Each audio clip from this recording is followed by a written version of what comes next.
काँग्रेस नेते सतीश पाटील यांनी गोकुळमध्ये खेळलेला डाव त्यांच्यावरच उलटण्याची शक्यता आहे। बंटी पाटलांना शह देण्यासाठी माजी आमदार महादेवराव महाडिक यांनी सूत्र हलवलीत। गोकुळमध्ये ज्यांनी पाटलांना साथ दिली त्याच नेत्यांना एकत्र घेण्याचा पहिला डाव माजी आमदार महादेवराव महाडिक यांनी टाकलाय। नेमकं हे प्रकरण काय सविस्तर सांगते।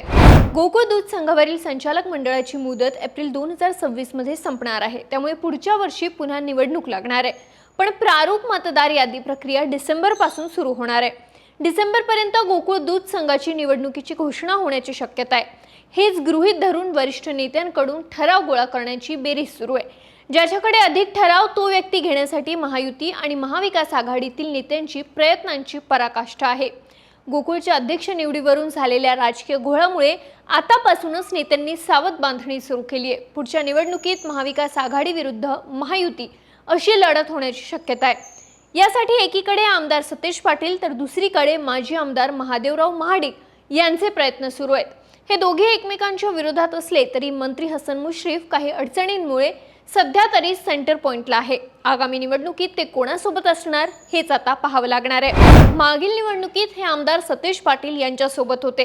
पालकमंत्री प्रकाश आंबेडकर, आमदार चंद्रदीप नरके, आमदार विनय कोरे, माजी खासदार संजय मंडलिक, माजी आमदार राजेश पाटील, वैद्यकीय शिक्षण मंत्री हसन मुश्रीफ, माजी आमदार के.पी. पाटील, ए.वाय. पाटील।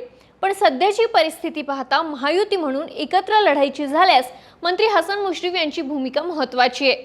महायुतीचे पॅनल झाल्यास सत्तेत पाटील हे एकाकी पडू शकतात। त्यामुळेच माजी आमदार महादेवराव महाडिक यांनी 2 दिवसांपूर्वी समविचारी लोकांना एकत्र करण्याचा डाव टाकलेला आहे।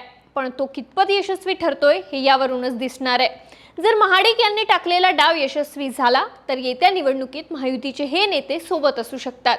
पालकमंत्री प्रकाश आंबेडकर, आमदार चंद्रदीप नरके, आमदार विनय कोरे, माजी खासदार संजय मंडलिक, माजी आमदार राजेश पाटील, वैद्यकीय शिक्षण मंत्री हसन मुश्रीफ यांच्यासह तर आमदार सतीश पाटील यांच्यासोबत राहुल पाटील, संपतराव पवार, विश्वास पाटील, डॉक्टर चेतन नरके, माजी आमदार सत्यजित पाटील सरोडकर, मानसिंगराव गायकवाड, राहुल देसाई यांच्यासह महाविकास आघाडीचे नेते सोबत असू शकतात।